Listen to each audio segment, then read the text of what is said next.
This is the Grounded Podcast, number 7, with Echo Charles and me, Jocko Willink. So, Grounded Podcast, this could become a whole, we could just do what we're about to do from now until forever. Sure. Because we're entering a realm of the world that's kind of crazy. Uh-huh. It's the world of YouTube comments. Yes. But we had a video that came out that was an excerpt from Jocko Podcast, which is the other podcast that we do. And the excerpt was called Jiu Jitsu, Wrestling versus Jiu Jitsu. Yeah. And, we had a conversation, and it was a good conversation, but I wouldn't say it was a comprehensive. No. Right? It wasn't comprehensive. There's a lot of things that maybe I was thinking one thing, but I didn't explain it well, or you were thinking something and we didn't connect on it, or whatever. So anyways, as I read through the comments, there was a lot of comments in there that I thought, well, that's a legitimate point, or, hey, that makes sense, or actually, no, if I add this thing to it, then you're wrong, or I'm wrong, or whatever. Right. So I thought it would be interesting just to kind of look at some of these comments. Yeah. And just discuss them a little bit to add some more context to them. Because jiu-jitsu and wrestling are really complementary. I mean, they are beautiful when mixed together. Yeah. I believe the two of them mixed together is one of the most all-powerful things in the world. So actually, it's too bad that the subject matter is jiu-jitsu versus wrestling. Yeah. When actually I believe in jiu-jitsu and wrestling. Because clearly, wrestling takedowns are the best of all takedowns, by the way. I will even say better than judo takedowns. Because, well, judo made the double leg takedown illegal. Why? Because it was so effective that wrestlers would go in there and win. Now, look, again, this doesn't mean I don't. Judo's awesome. Yes. I've talked about that. We did an entire podcast on judo. Yeah. And exclaimed how wonderful judo is, which it is. Mm-hmm. But the wrestling takedowns are kind of superior. Now, look, if you're wearing a gi, totally different, right? Judo takedowns are a lot better. Mm-hmm. Well, they're closer to wrestling takedowns. Anyways, so here's some of the comments. Let's just get into some of them. This guy says this: I'm a wrestler, and it's like this.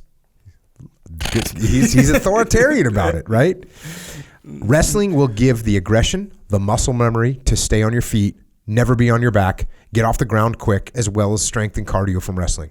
BJJ will give you submissions that wrestling lacks to finish a fight. Excellent work. I will agree with his authority. Do you not? You're looking at me like in a strange way. Well, you triggered me with the wrestling's just better than judo kind of thing. Okay, I think there's a lot more. That was a to strong it. statement. Okay, that was too strong of a statement. That's the root of the look I was giving you. That's the root of it. Then it's like one of those things where that's true a little bit more to that as well, where jiu-jitsu doesn't necessarily only give you the finishes or whatever. It gives you functionality whether you land on your back or not. So wrestling wrestling, generally speaking. Yes. And look, it's going to depend on the individual too. So generally speaking, okay, wrestling will keep you off your back. Yes. Will have a large assistance in keeping you off However, your back. if you turn to your stomach, yes, you're getting exactly choked. Right. If you wind up on your back, that's when wrestlers have issues. One of the situations where wrestlers, generally speaking, will have issues if they do wind up on their back. Yes, and it's a problem. It's one, either they can't function at all if the jiu-jitsu guy can keep him on his back, or like how you said, he'll turn over and then expose his back, which is that's a big no-no. So I think there's sort of that as well. Yeah, a couple other comments. BJJ's fight does not end when you're on your back. Yeah, he's saying the same thing that you are. Another comment, I came from the true old school wrestling days when your coach had better not find you lying on your back or you'd suffer a grueling session of sprints, etc. That's pretty cool. You're just not allowed to be on your back, no matter what. Yeah. That's legit. Uh-huh. That's legit right there. Here's a comment that says, Echo is such a softly spoken unit. Wrestling is just grappling without the submissions. Add submissions and you are dangerous. Again, that's cool, and I get it. But like you just pointed out, wrestling you don't fight off your back. So that's a whole. Well, actually, it's a little bit wrong. You do fight off your back. You fight not to be on your back, which is really. That's why it's hard. When I go with Taylor, when I go with Sarek, who are good wrestlers, it's hard. I want to put them on their back cross-eyed. It's hard to get them there. Does that mean they necessarily give up their back? Kind of, but they're also using that as a transition to get out. So not to mention they're doing jiu-jitsu, by the way. Yes, they're doing jiu-jitsu. True. Judo is often neglected as an alternative to wrestling for jiu-jitsu players. True. Yeah. Again, I guess I just need to retract my statement, right? I'm not going to totally retract it, though. Yeah. Listen, fundamentally, look, if you put a wrestler versus a judo player and it's a takedown contest, I'm leaning towards the wrestler's going to take the judo player down. And I dig it. Okay, that's what I'm saying. Yeah, so and then is it 10 out of 10? No, it might not be 10 out of 10. Are you saying pure wrestling, pure judo? Yes. Okay. Pure wrestling, pure judo. And then you got to say no gi. Because once you add the gi on, some wrestlers have a hard time adapting to that. Yeah. But then you made a good point with where they outlawed the double leg because of that. Exactly. But then again, that just sort of goes back to like training, right? Where judo is like, okay, in this particular sport, like this is how our training traditions have been for so long or whatever. Either we adapt the training to like all takedowns like this which or is not. What you should do. Which, you'd think so. And that's sort of what jiu-jitsu does.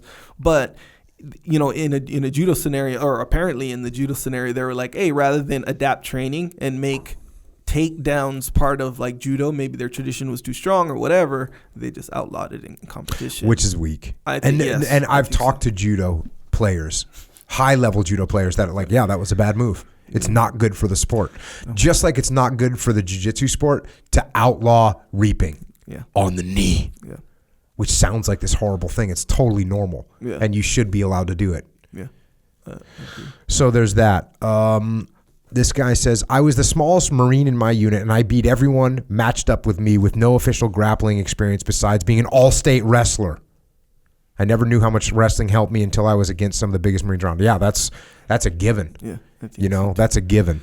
That's legit. Yeah, even if you know jiu-jitsu, let's say, and I'm kind of drawing on random training experience where even as a purple belt, and you go against a brand new guy who's like under 1 year, but he has really good wrestling, it's going to be way harder to tap that guy out. Just way harder in general. So that's how, like, if you get guys who go in like new, but aside from just the newness of it, one guy has like or on top of the newness, one guy has a lot of wrestling. Oh yeah, that's a dominant. Well, check this guy out. Okay, here's another comment. I know a high-level wrestler, full ride, success in university, success against international level opponents. Upon beginning BJJ, he was immediately effective at gaining positional control over everyone, black belts included, in no gi, and marginally less successful with gi. He wasn't often submitting the high-level guys.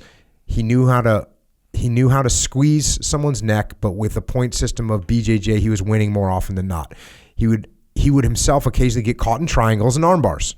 In the gi, he had difficulty passing from full guard. Within weeks, he was consistently winning with no gi, often via submissions, kimura, and darce. Within a few months, he was choking high belts with their own lapels. This was at white belt. Everyone felt much better when he was promoted. Take an equally high level BJJ student, and he wouldn't have nearly the same success among wrestlers, even given much more time. A quality wrestling base lends itself to learning other disciplines better than any other sport.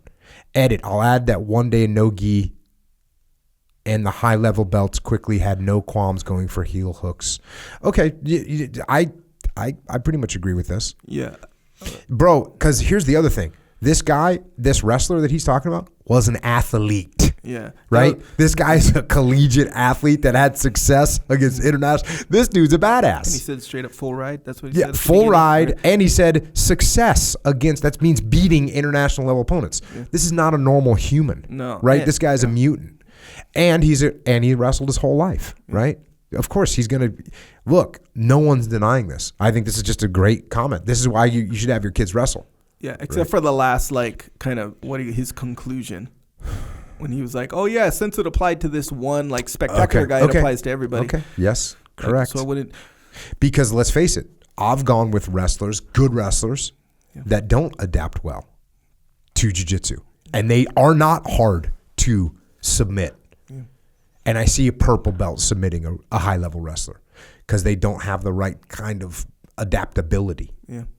They don't have that in their brain. Yeah, and that's a big part of it where he was like, he was choking guys with like, and then he named these like real basic moves. But if you're, and this is real generally speaking too, where if you're an athlete, especially in like wrestling or grappling or whatever, and you just make 1, 2, 3, 4 adjustments, if you can pay attention and make those little adjustments and still remain athlete, remain like all your skills from before remain the way they're gonna, obviously.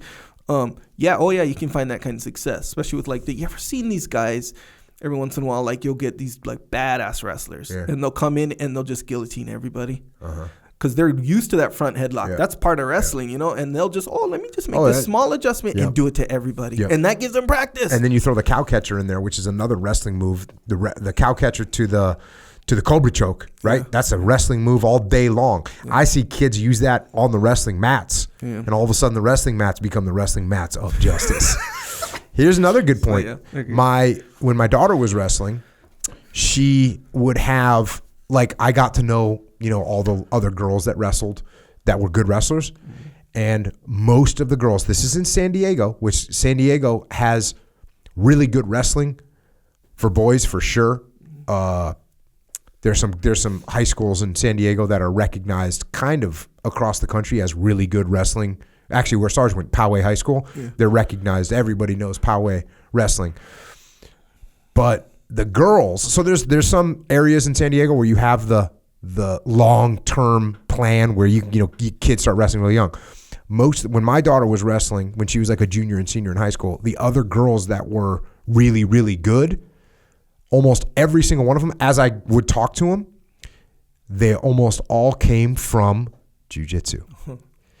And then they get to high school and there's no jiu-jitsu in high school, so they wrestle. And then all of a sudden they realize, all this grappling stuff that I've been doing for the last 6 years, it all kind of applies. Yeah. And with boys, it's the opposite. Boys go from wrestling to jiu-jitsu, because they get done with high school. If they don't go to college, they're like, what am I going to do now? Well, you're gonna do jiu-jitsu. So, good. Jiu-jitsu summarized. Instructor, okay, here's how you choke someone on the ground. Me, but how do I get them on the ground? Wrestling summarized. Instructor, okay, here's how to take someone down. Me, okay, what do I do from there? That's pretty funny. It obviously depends. And it's a little bit of a comical comment. What else? Wrestling all day. Wrestlers are tough. I have such a hard time with wrestlers. Yes. Check. That's why what you can give. Here's the other thing you give your kids when you get them into wrestling is they're going to get competition. Yeah. They're going to get competition, and you're going to compete. You're going to go compete. 5 times on the weekends. You're going to do 5 matches on the weekends, and then you're going to wrestle a dual meet during the week, and you're going to do that for 3 straight months, and then you're going to go to regionals, sectionals, and regionals and state. Like there's a lot of competition. And everyone's good. So that's good. Okay. I was a wrestler for 6 years and reasonably good at it. The entire debate between these two forms of the best sport in the world seems pointless. If you achieve a certain amount of success in either form of grappling, you are one of the most elite athletes in the world. You have a combination of strength, speed, agility, mental toughness that surpasses the very top competitors in other sports. Oh, this guy's just getting after it. You are the toughest of the tough, the baddest of the bad. Anybody willing to step on the mat where with complete certainty the other guy's going to try and rip you limb from limb, and they have trained hard for years just to come whip your ass right here today. Their only reason for even showing up is to take you down and stomp your dream of reaching the top. My friend, anybody who is willing to face that down and fight back is a badass son of a gun. Hats off to you, regardless of what form of grappling you choose. Agree. Whoa! It's true, and it could be argued that like wrestling is harder than jiu-jitsu, but it's harder in a certain way. I was going to say, because you can't necessarily say that, because you know how some people don't like striking? Yeah. Like even an MMA fighter. Yeah.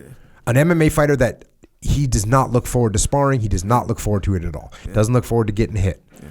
Other people, other MMA fighters, they love sparring. They would rather spar than do anything. Other MMA fighters, the last thing they want to do is that grappling practice, the Shark Tank. Yeah. They don't want that at all. Yeah. So there's some people that the grind of wrestling would be easier than the grind of jiu-jitsu.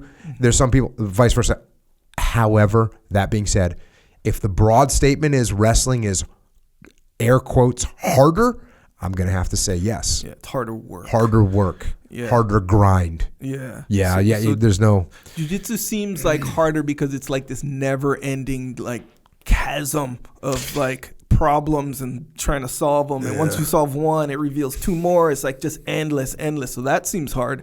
And it seems like, and again, this is speaking from someone with very limited wrestling experience, like actual wrestling. It seems like, and this is, remember Vanilla Gorilla, Ryan Gillespie? Yeah. So he would always tell me these types of things where it's like, no, you meet force with force. Like it seems like the solution to wrestling is go harder, like a lot of the time. Maybe sometimes some timing stuff and stuff like that. And this is what he's telling me. But it was like, you meet force with force, and that's where, wrestling is kind of thing, like head to head, boom, boom, jiu-jitsu not like that. So it seems a lot more simple in that way, wrestling does.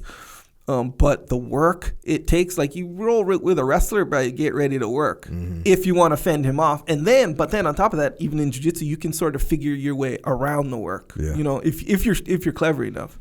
True. But it's possible. It's the way it goes. But I think overall, like you go to a wrestling practice, generally speaking, of course, you go to Andre Galvao and jump in his competition. Okay, it's going to be just as hard. But generally speaking, you go to a typical wrestling practice or a typical jiu-jitsu practice.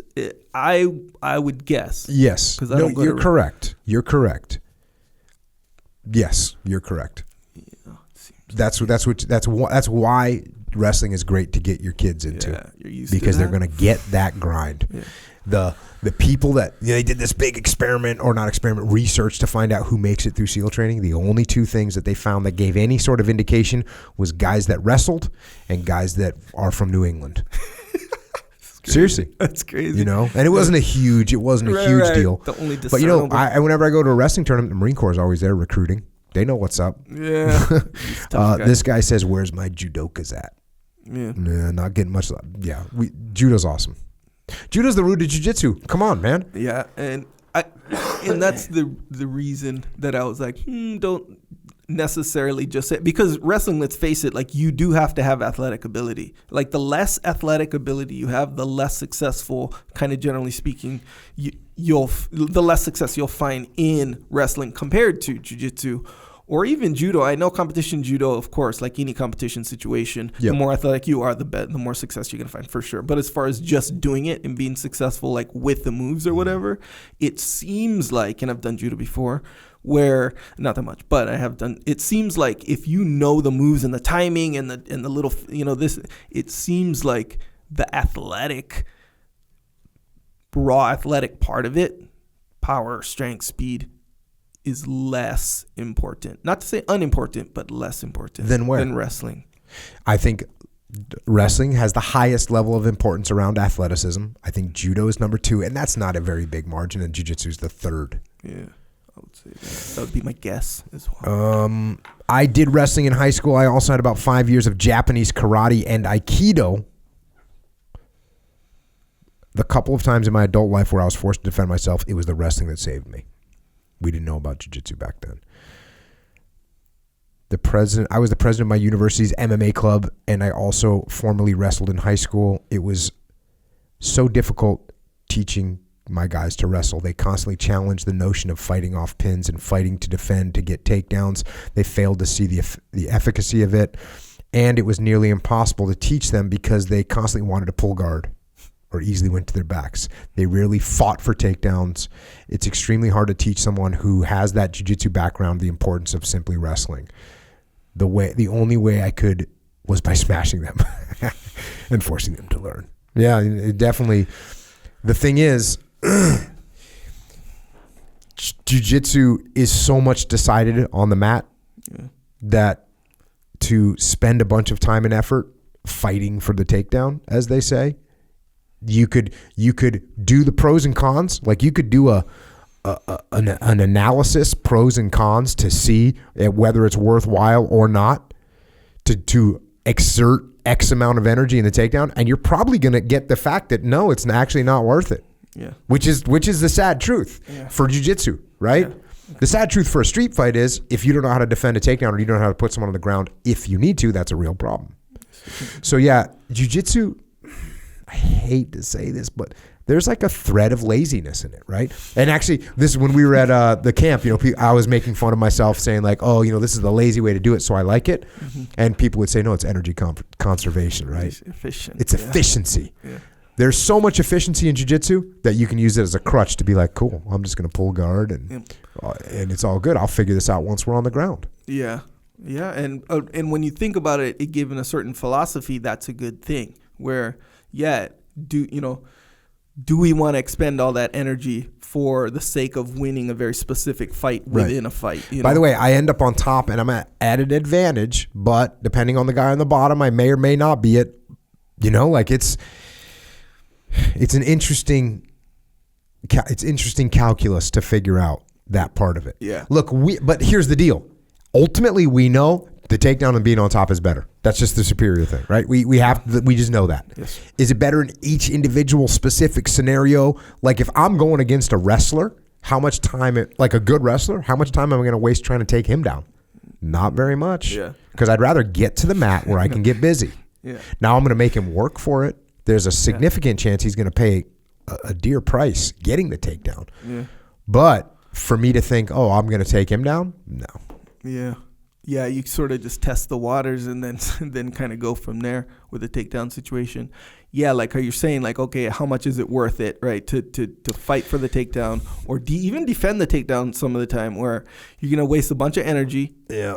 And then, okay, is being on the top worth more than being fresh? That's the debate. But if you know jiu-jitsu, no, it's not worth it. Not at all. I'd way rather be fresh on the bottom than kind of tired on top. Mm-hmm. Way rather. Yeah. But if you only know wrestling, what's the answer? Yeah. Bro, I'd rather be dead on top than 100% strength on the bottom. 100%.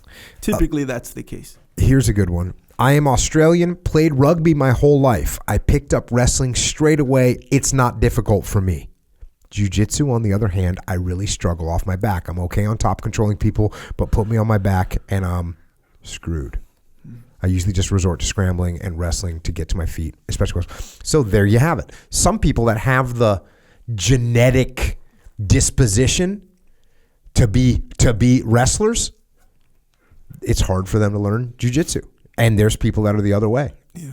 It's kind of... it feels like, and obviously this is a total hypothesis, if that. But yeah, it seems like if you're an athletic person, you like when you first start jiu-jitsu, I was like, a lot of us are like this, where if you come in with athletic abilities, like you kind of lean on those athletic abilities, sure, especially at first. So yeah, being on the bottom, like you can be the most athletic guy ever, but really all you know is just to stand back up or to get back. You don't know the move, you don't know sweeps, you don't know like that or even submissions a lot of times, and they're not sharp for sure. So yeah, you just use athleticism, and what effective situation can you get out of or into with athleticism is just getting to your, like how that guy was saying, get to your feet or whatever. Yeah. But when you're on top, you can hold the guy down with all your strength, and he can use some technique unless it's super sharp, but he can use some technique. It's a little more intuitive to hold someone down. That it's easier to understand that than it is like how you're going to maneuver your hips and feet to get someone off you and to get back up. Yeah. Here's a good one. Devil's advocate here. 9 times out of 10 seems a bit off if you're talking fight. I think I said like 9 times out of 10 the jiu-jitsu guy would beat like a pure jiu-jitsu versus pure wrestler. Yeah. I've done both, started in wrestling, and I can't imagine any pure jiu-jitsu guy pulling guard and then getting his head smashed on the concrete. He may not need subs when he's in an actual fight. if it's an actual fight, like you're arguing. So this is a good point. This is one of the ones where I was like, yeah, you know, when I was like pure jiu-jitsu versus pure wrestling, I was like 9 times out of 10, the pure jiu-jitsu guy's gonna win. And that was based off my experience. Where? On the mats, right? Because on the mats, look, hey, guarantee 9 times out of 10, the wrestler gets the takedown. He's getting guillotine. He's getting armed. This is pure wrestling or pure jiu-jitsu. That's what's going to happen. Yeah. But now this guy, point taken, legitimate point. If it's a fight, that changes it quite a bit. Because now when you hit the ground, first of all, when the takedown happens, you're getting smashed onto the freaking concrete. If you're on concrete. If you're on concrete. So that could be game over. Second of all, once you're down, you're not just trying to hold him. You're ground and pound. You're punching someone. So that can change the outcome. So yes, I agree with that one. If you're talking a real fight, a wrestler versus pure jiu-jitsu, wrestler has a better chance in a real fight than he does in a grappling match. Yeah. I respectfully don't agree. Why is that? I think circumstantially, yeah, like if you go into specific scenarios or kind of specific scenarios, like... Well, we're not talking we're talking broadly. Well, okay. So, we'll start with a comment where he was like, he head smashed off the concrete, where it's like, okay. So that would mean that the wrestler, and who is capable, by the way, he would have to do a takedown or do something that would actually smash a jiu-jitsu guy's head on the concrete. And that's why I said, if you're even on concrete. So, okay, you choose a fight, or you choose to fight someone on the concrete, okay. And that specific scenario, on top of the fact that he does a takedown, or a situation like if a guy straight up pulls guard and then he does a slam to slam the guy's head on the concrete. It's possible. Yeah, one thing that's interesting also that I just thought of, in jiu-jitsu, in pure jiu-jitsu, you learn some wrestling. Yeah, so. In pure wrestling, you don't learn jiu-jitsu. They don't go, hey, by the way, you might get an arm lock here. They don't go, hey, this is a Kimura, right? They don't say this is a guillotine. This is how you can choke someone. In jiu-jitsu, if you're learning pure jiu-jitsu, you're getting taught a double leg takedown, right? You're getting taught that. You're getting taught a single leg takedown. You're getting taught a seatbelt. There's all kinds of things that you actually will learn directly from wrestling. Yeah. So is that still considered pure, right? Is it pure jiu-jitsu if you got taught how to do a double leg takedown and how to defend it? Yeah. You learned it you never went to wrestling in your life, but you still learned it. Yeah. You could go to wrestling your whole life and never learn an arm lock. Yeah. For sure. Agree. For sure. You could go to wrestling your whole life and you'd never learn a Kimura. Yeah. For sure. So that makes it a little bit interesting too. So the reason I was thinking that is because you said, well, you'd have to have a wrestler that was capable of shooting a good enough double to get in deep and then smash the guy on the ground, right? On the concrete. On the concrete.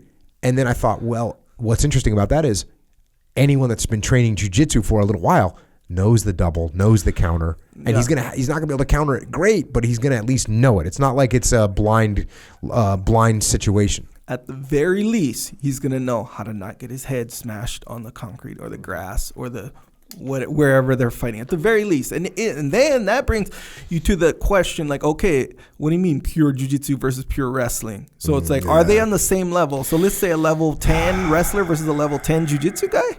Or let's say even level 5 versus level 5 jiu-jitsu, or I'm just saying if they're evenly matched with their level. I'm starting to get frustrated with this whole thing. I think if you narrow it down, you can figure it out. Is what I'm saying. So a lot of these comments, and I dig it because I kind of feel the same way. Where when you think of maybe your bias, if you have one, if you think of your bias, you think about a top level guy versus a run of the mill other guy. You see what I'm saying? That's not. But if you go nuts to nuts, no, I don't think so. I think the jiu-jitsu guy's gonna win straight up. Like you get now if you're like, oh, hey, D1 college, Olympic level, you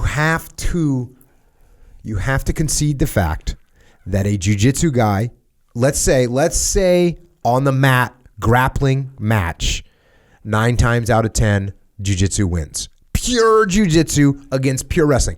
And the fact of the matter is that the wrestler doesn't really know how to win, so it's not really even that fair. He doesn't know how to submit the person, and that's how the fight ends, right? Yeah.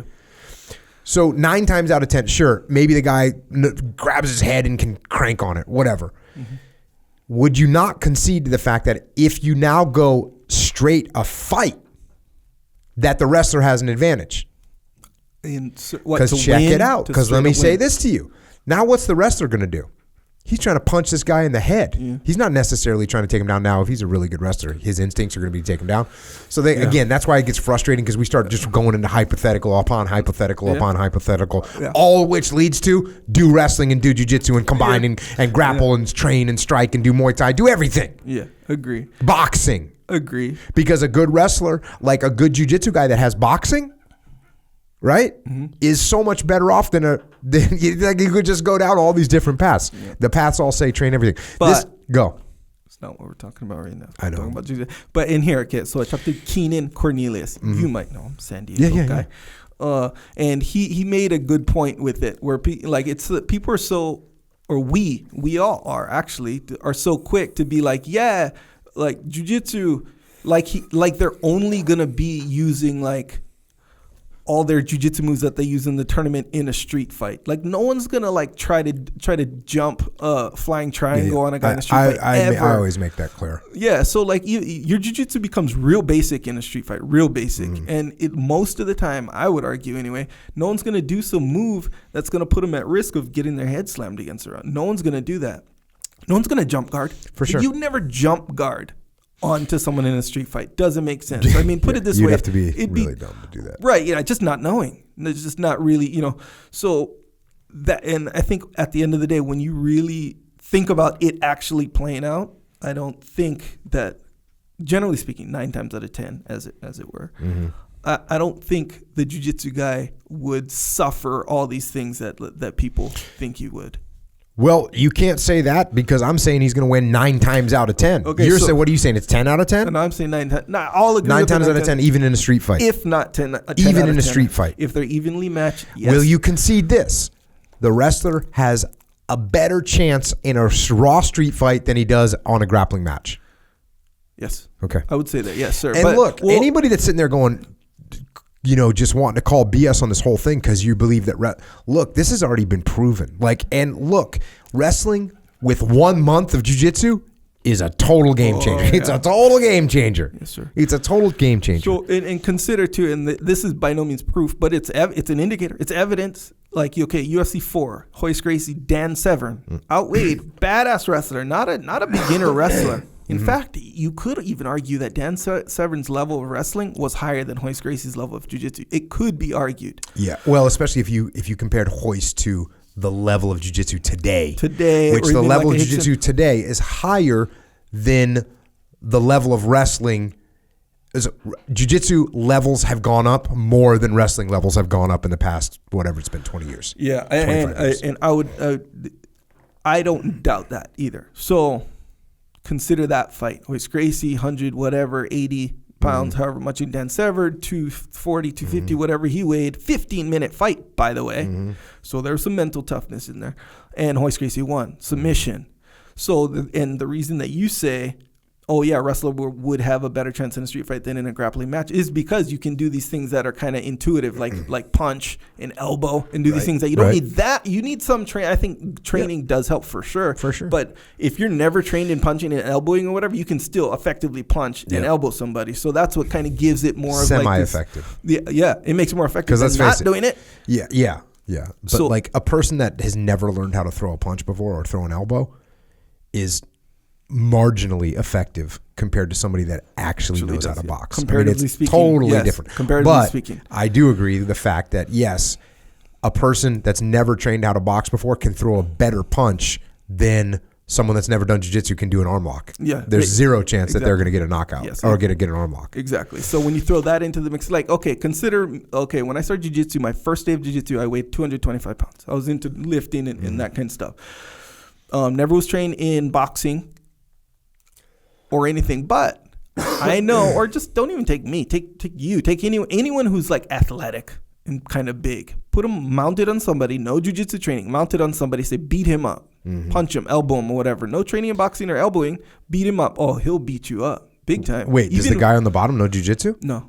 Oh, okay. Well, He's a fighter. Yeah, it doesn't matter. I'm just saying, like, those elbows and punches are gonna do a lot of damage. Now, if you get a guy no jiu-jitsu experience, put him mounted and be like, tap this guy out. Oh yeah. No jiu-jitsu, he simply cannot do it. The effectiveness is literally zero. So I'm just saying, you can throw in, hey, just rules alone can make a person more effective. See what I'm saying? If you're going in a real fight. But what's the example of that? Dan Severn, Hoist Gracie, boom, they can do whatever they want. No rules situation. The grappling guy won, and he was smaller. And arguably have you ever rolled less with skilled. Hoist? No, never. Check. He's a good jiu-jitsu. I hear good things. Yeah. Super cool. Let's see. A couple people bring up catch wrestling, which is awesome. Catch wrestling, and we talked about it on the video as well. The guy says, "What about submission catch wrestling? To take the strengths of wrestling like takedown skills and add the submissions, be able to finish." And then he says, at 7.56, he goes into catch wrestling a little bit. Yeah. So, definitely catch wrestling is awesome. And you got some catch wrestling practitioners, current day. Josh Barnett. Black belt in jiu-jitsu, by the way. Yeah. Second, maybe third degree now. Yeah. But his base is catch wrestling. And he's a beast. Okay. Let's see. Sakuraba as well. But again, like this is like, how they used to say, remember when Lyoto Machida was champ? They were like, oh, see, karate is better than jiu-jitsu. Lyoto Machida's black belt jiu-jitsu, by the way. So it's kind of like, just like Josh Barnett, and here's the thing, I think catch wrestling, you get a badass catch wrestler, he can beat jiu-jitsu guys. Oh, for sure. Because he has submissions, he has like the wrestling, like, I look at catch wrestling is jiu-jitsu and wrestling combined. That's what it is. Yeah, it kind of Let's not even, put it this way, here. it's like this massive overlap, it seems like. Yeah. But but Josh Barnett is arguably, it could be said that Josh Barnett maybe isn't the best example of how effective catch wrestling is in and of itself because he has black belt in jiu-jitsu. Straight up. So, it's a lot of it's personality driven too. Like my daughter who wrestled and did jiu-jitsu, which they all do, but one daughter, they all did jiu-jitsu, but one of them wrestled too extensively. But she almost immediately when she started wrestling was like, I like wrestling better. And I said, why? Like, I didn't say it like that. I said, oh, why do you like wrestling better? She says, it's so simple. Like what I have to do is take down the person and pin them. Yeah. There's not heel hooks and chokes and arm and all these other things. Like, no, I'm going to get you on your back. That's what I'm going to do. Yeah. So she liked that simplicity. I would say my son, on the other hand, who also does jiu-jitsu and wrestling, I would say, even though during wrestling season it's all wrestling, given the opportunity, he likes to roll that jiu-jitsu. You know what I'm saying? Because he got that personality. He likes that. He likes that the dang go plotch. Yeah. And that's true. That deep halfy. I think your daughter has it correct in that way, because in wrestling it seems like, and again, I don't know, your daughter has wrestling experience. I simply don't. So, but it seems like it. Yeah. Well, and the bottom line is there's so much technique in wrestling as well. It's crazy. Right. There's an insane amount of technique in wrestling for sure. Yes. So, but her opinion on the simplicity of it does seem to be true. It seems like if you're on top in wrestling, it's pretty simple to know if you're winning or not. In jiu-jitsu, there's a big part of your jiu-jitsu kind of journey where you can literally think you're winning, but you're losing. Or you can think, oh yeah, I got him here, but he kind of got you. There's a lot of that going on in jiu-jitsu. It seems like in wrestling, of course there is some of that, but there's like less of that. It's like more straightforward. Yeah. That's what it seems like anyway. Check. I can't wait till you guys get to the point where the listeners can call in and talk about the things you say. Oh, that's not even have to do with this subject. I'd like to hear Jocko has to say in regards to the differences between jiu-jitsu applied to self-defense versus sport jiu-jitsu and how it changes in regards to weapons and multiple attackers. This is just like, I can't do it. Yeah. It's been I've answered it 1,000 times. Let's just move on. Just Sakuraba checking in. Yeah, you already brought up Sakuraba. Mm-hmm. Somebody said one word, Khabib. Right? Dude is an animal when it comes to takedown. But Khabib is a Sambo guy. He's a wrestler, but he's a Sambo guy, which, again, Sambo is really close to a mixture of really good wrestling and jiu-jitsu, Dean Lister, Sambo guy, too, by the way. Yeah, Dean Lister, 2-time national champion Sambo guy, by the way. What else? Jiu-jitsu sport versus fighting or street self-defense, whatever, was put simply before, which I thought was more or less accurate. Whereas I think it was like Jocko Machado might have said it. I'm not sure. What did he say? He said that street or sport jiu-jitsu is doing jiu-jitsu against another guy doing jiu-jitsu against you. Street fighting or self-defense is doing jiu-jitsu against a guy not using jiu-jitsu. Yeah. So that's what he sort of said. And what you have to translate that one step further, which is doing jiu-jitsu against someone that doesn't know what they're doing. And you don't, that's what he's really saying. Yeah, fully. I mean, of course, you could go down the rabbit hole where it's like, even if you fight on the street self-defense with a guy who also knows jiu-jitsu, you're not going to go, it's not going to be like a jiu-jitsu match. You see what I'm saying? No. But if it's like, okay, this guy's going to bring as much jiu-jitsu as possible in a sports situation, you're going to bring all your jiu-jitsu. See what I'm saying? So it's like jiu-jitsu against jiu-jitsu kind of thing. I think that's sort of what he meant. True. But of course, there's a lot more details to it. But simply speaking, I liked it. I got to roll into this one. The issue I have with these comparisons is that they always default to jiu-jitsu rules. I'm not a disciple of either, but wrestling guy pins a jiu-jitsu guy much faster than a jiu-jitsu guy submits a wrestler. Equal level of training and ability. That's fine, but the whole point of this is that getting pinned doesn't mean you lose a real fight at all. That's what this is. It doesn't mean, so yeah, it defaults to jiu-jitsu rules because jiu-jitsu has a finite ending. You tap out. Right. That's the end of the match. Yeah. Wrestling is you hold someone down, which isn't, the fight is not over. Yeah. Can you, and obviously I don't know all the pins in wrestling, but is there a pin in wrestling that's really easy to hold someone that you could hold them there for 30 minutes? Yeah, just like a side control. Right. That's a pin in wrestling. Just being in side control. You're pinning the person. You could hold someone there for half an hour if you wanted to.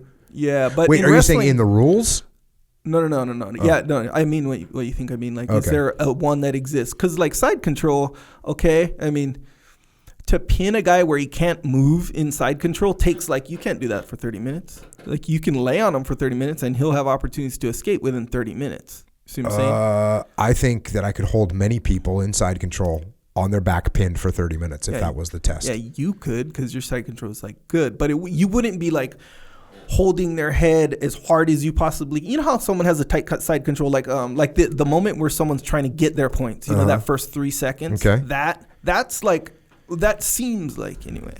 An example of an actual pin. That seems like you're actually pinning the guy. You are pinning the guy. Right. So, but once you sort of let go of the tension, so to speak, that's where this guy can create opportunities to escape, we'll say, right? Okay. So in wrestling, this is the question I have. In wrestling, it seems like anytime a guy who has pinned me for Greg or someone would show me an example of a pin, I feel like it's kind of that first 3 seconds of side control where I can't escape. Even if I go hard right now, I can't escape this pin. For sure. But is there a pin where it's so dominant that the guy doesn't have to use all his energy or whatever? There's a ton of them. To pin him. There's a ton of them, including just side control, right? Yeah. When I get side control, which in wrestling you can get people that you're looking to. That's literally what you're trying to do is get control of them. A lot of the pins come from a side control looking position. Yeah. So yeah, there's wrestlers that could pin you. Have you ever been put in side control by a really good wrestler? Yeah. They're pinning you, and you can't get out. Yeah, but if you give me 30 minutes, I can. Possibly. Yes. But okay, so let me explain it better, I guess.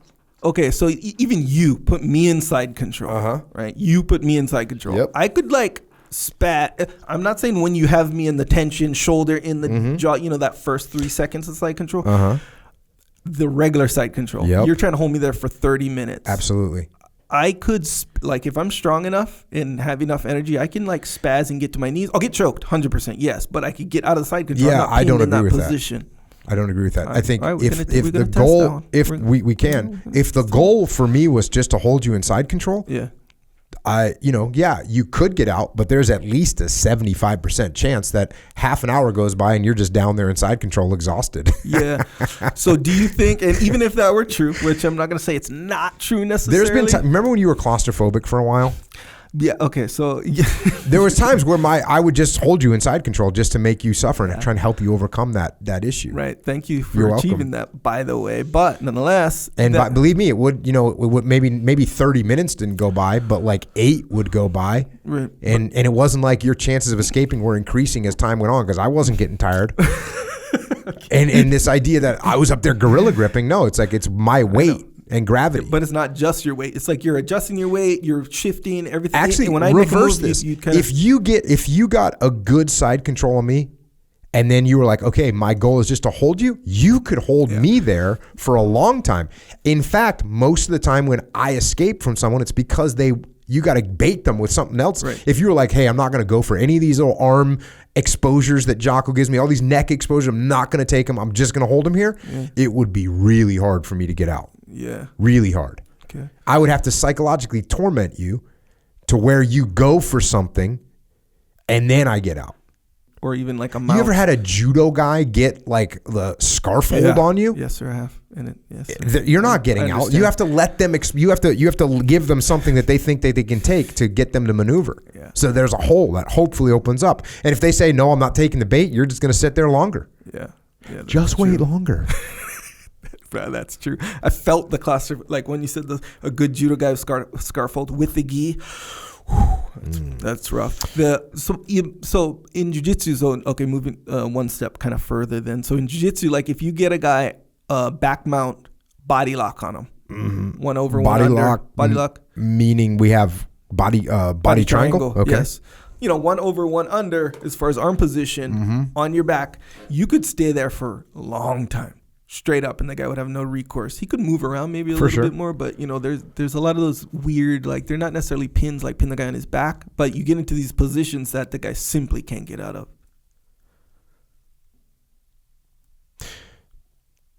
Check. This guy says, so I want to become a carpenter, but I can't decide if I should buy a hammer or a tape measure. Which is more important? Like if I had to choose one. And he says, this is nonsense, and it's driving me bananas. One isn't better than the other. Love wrestling, love jiu-jitsu, love judo. It's all grappling. Yeah. Props. Yeah. I don't know if that's... As this person said, is it really so difficult to answer the question he actually asked? Oh my God. Wasted 6 minutes. Sorry, bro. If you're on YouTube at 1 o'clock in the morning, you don't have to worry about these 6 minutes that you're wasting. There's a lot of other things you're wasting. So let's not head down that road. It's just gonna bum you out. The toolbox thing kind of reinforces what you're saying. Learn everything, right? So it's like a guy with a hammer is better off than the guy with nothing. Guy with the tape measure? Tape measure is better off than the guy with nothing. Yeah. The guy with the hammer versus the guy with the tape measure, depends on what they're doing, obviously. Yeah. But the guy with both, that guy can get some things done right there. Yeah. Imagine you throw a saw in there. Now he can do anything. This guy says, it also depends on the form of jiu-jitsu you are comparing. Kata-Medo jiu-jitsu is more of a standing form compared to Brazilian. When I talk about jiu-jitsu, I'm only talking about one kind of jiu-jitsu, and that's Brazilian jiu-jitsu. I need to make that clear more often.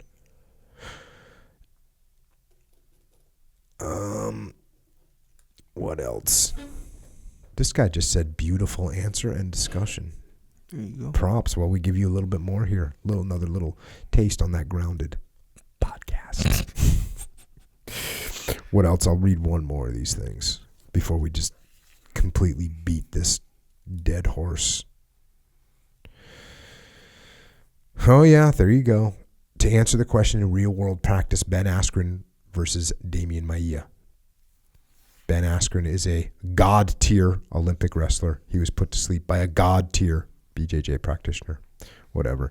That sort of proves the point in a way, but then you could go out and cite a million examples of wrestlers that beat the hell out of jiu-jitsu guys. God tier, though? I'm not saying it's not true. I'm saying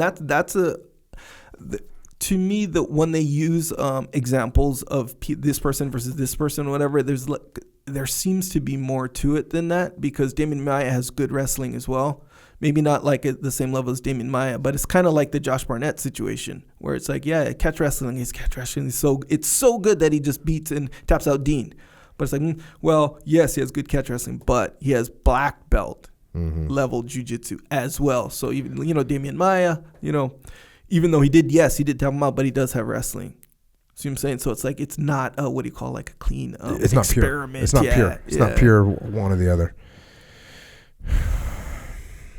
I'd take a wrestler over jiu-jitsu in a street fight. Personally, you don't really need to choke someone out after you suplex them on concrete. I'll dig into some replies to that. I agree that BJJ guy could win against a wrestler in a BJJ competition, but in an MMA match where a ground and pound is allowed, all right. Well, anyways, all we probably did is create more comments on this, but interesting discussion. I think overall what I'm saying is train grappling. Of course, train striking too, but train. That's what you need to do. Train wrestling, train jiu-jitsu, train judo, train it all. Train boxing, train Muay Thai, train everything. That's my conclusion. Agree. For now. That's your current conclusion. And sorry, it's been a while since we did a grounded podcast, but we will try and do them a little more often. If you want to train any of these grappling arts, we can help you by getting you the gear you need, the gi, the rash guard. Go to originmain.com for made in America, from the dirt to the shirt. originmain.com. If you want to support the podcast a little bit, you can check out jockostore.com. We got shirts and rash guards and other assorted things, stuff that all helps support this. Appreciate it. And until next time, stay grounded.